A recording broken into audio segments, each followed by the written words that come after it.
Sahabat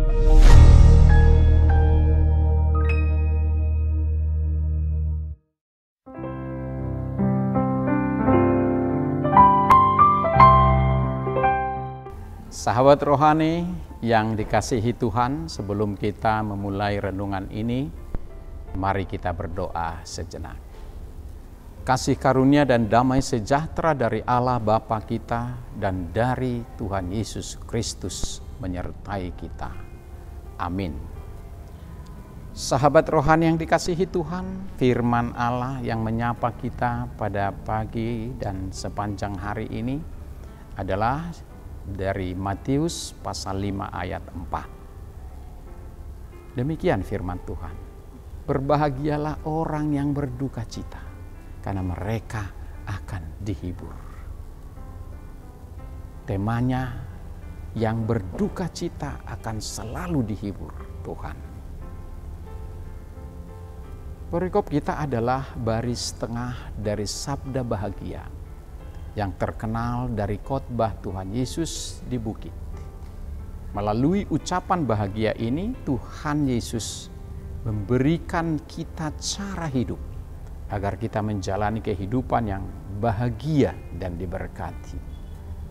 Dari situ kita melihat bahwa betapa bahagianya Tuhan melihat kita bahagia. Dan itulah tujuannya untuk menyelamatkan kita agar kita bahagia. Dunia tidak menghargai jenis kehidupan yang Yesus bicarakan. Dunia berkata, kita diberkati ketika semua impian menjadi kenyataan. Semua berjalan sesuai rencana kita, tercapai sesuai harapan kita. Tetapi sebaliknya, Yesus bersabda bahwa orang yang berbahagia adalah, katanya, orang yang berduka cita, orang yang bersedih, orang yang patah hati. Bagaimana mungkin bisa terjadi? Mana ada orang yang berbahagia karena berduka cita? Tapi Tuhan Yesus berkata, berbahagialah orang yang berduka cita. Sahabat rohani yang dikasihi Tuhan Yesus Kristus, masing-masing dari kita pasti memiliki kisah duka, baik kecil, sedang dan besar. Kita pernah kehilangan. Kita pernah mengalami putus hubungan. Kita pernah mengalami masalah dalam pekerjaan, masalah dalam pendidikan, masalah dengan penyakit, masalah dengan keluarga, gagal dalam beberapa hal, dan lain sebagainya. Setiap orang ada kesedihan dalam hatinya. Itu warna kehidupan. Dalam Pengkhotbah 3 ayat 4 dikatakan, ada waktu untuk menangis dan ada waktu untuk tertawa. Artinya, baik tertawa ataupun menangis adalah dua hal yang sudah menjadi kodrat manusia. Tuhan sering menggunakan air mata untuk menyembuhkan hati yang patah. Anda pernah putus asa? Anda pernah patah hati? Orang yang bermaksud baik mungkin berkata, jangan menangis, jangan patah hati, jangan putus asa. Namun Paulus mengatakan, kesedihan itu bukan tidak mempunyai harapan. Duka cita itu bukanlah satu dosa, tapi itu bagian dari rasa cinta kasih kita akan sesuatu yang terluka, yang terhilang dari kita.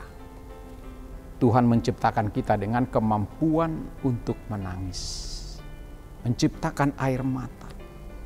Demikian dengan tokoh-tokoh iman sekalipun dalam Alkitab. Mereka adalah orang-orang yang sering menangis, meratap bahkan. Jangankan manusia, Tuhan Yesus sendiri pun sering menangis. Menangis karena melihat sesuatu yang memilukan hati manusia. Dan dia adalah teman dalam suka dan dalam duka. Sahabat rohani yang dikasihi Tuhan Yesus Kristus, Tuhan Yesus adalah manusia sempurna. Selalu juga digambarkan sebagai manusia kesedihan. Dia terbiasa mengalami penderitaan. Bahkan anak Allah belajar dan bertumbuh melalui duka cita yang dideritanya sejak lahir. Dalam Ibrani 5 ayat 8. Ada duka cita yang bersifat kodrati. Ada duka cita menurut kehendak Allah yang menuntut kita pada pertobatan atau perubahan. Petrus, Yesaya, dan yang lainnya juga berduka oleh dosa manusia. Penderitaan bangsa Israel. Yeremia juga menangisi suatu bangsa. Yesus menangisi Yerusalem. Kita patut bersedih atas hal-hal yang membuat Tuhan sedih. Dosa bukanlah bahan tertawaan. Kejahatan bukanlah sesuatu yang dipuja-puja.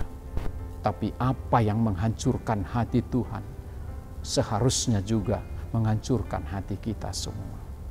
Sahabat rohani yang dikasihi Tuhan Yesus, ada tujuan dari setiap rasa sakit yang kita alami.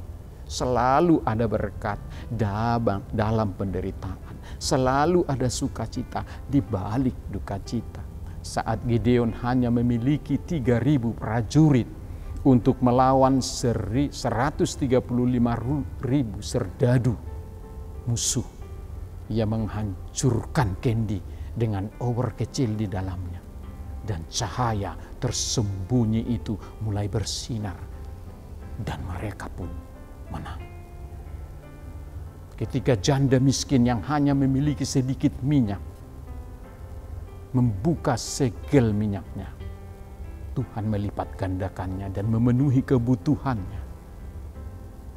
Dan semua yang dibutuhkan ada.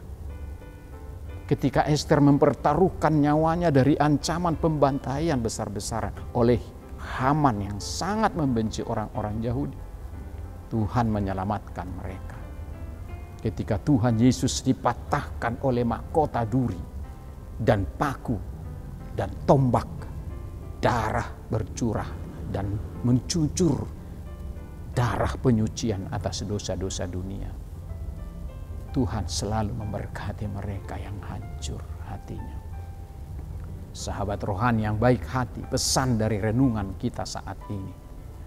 Ada sebuah lagu karya Andre Crouch berjudul Through It All. Berbunyi demikian.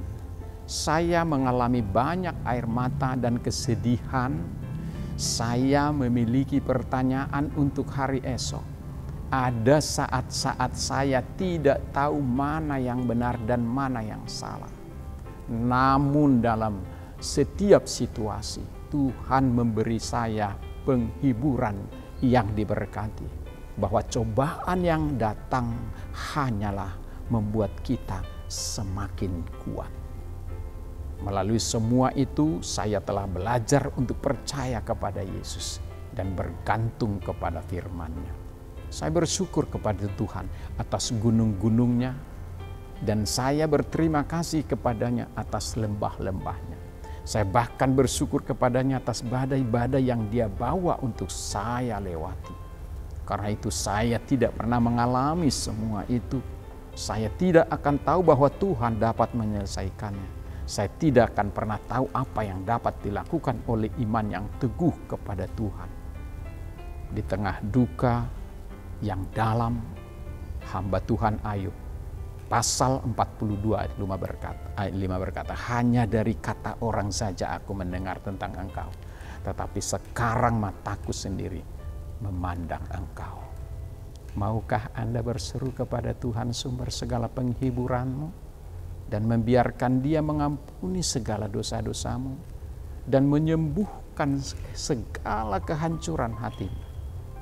Firman Tuhan memanggil kita, serahkan segala kekhawatiranmu kepadanya, sebab Ia yang memelihara engkau. Berbahagialah orang yang berduka cita, karena mereka akan dihiburkan. Seberapa sakit duka citamu, penderitaanmu, Tuhan pasti akan menghiburmu. Tuhan memberkati. Amin. Kita berdoa. Bapa Surgawi yang baik hati, terima kasih atas firman yang begitu indah pada saat ini. sangat menguatkan kami, sangat menghibur kami. Karena Tuhan berkata, ada kebahagiaan di balik duka cita. Ada senyum di balik tangis. Ada suka yang luar biasa di balik duka yang sangat mendalam. Kenapa harus berbahagia orang yang berduka cita? Karena mereka akan dihibur. Penghiburan, itulah jawaban segala penderitaan dan duka cita. Tidak ada yang tidak bisa kita alami, kami alami. Karena Tuhan selalu ada untuk menghibur kami. Hiburkan kami Tuhan dalam setiap masalah, duka cita, penderitaan, sakit, penyakit yang kami alami. Terima kasih Bapa atas janji-Mu untuk selalu menghibur kami. Kiranya kami semakin dikuatkan untuk menjalani hari-hari kami. Dalam nama Tuhan Yesus kami berdoa dan mengucap syukur. Amin.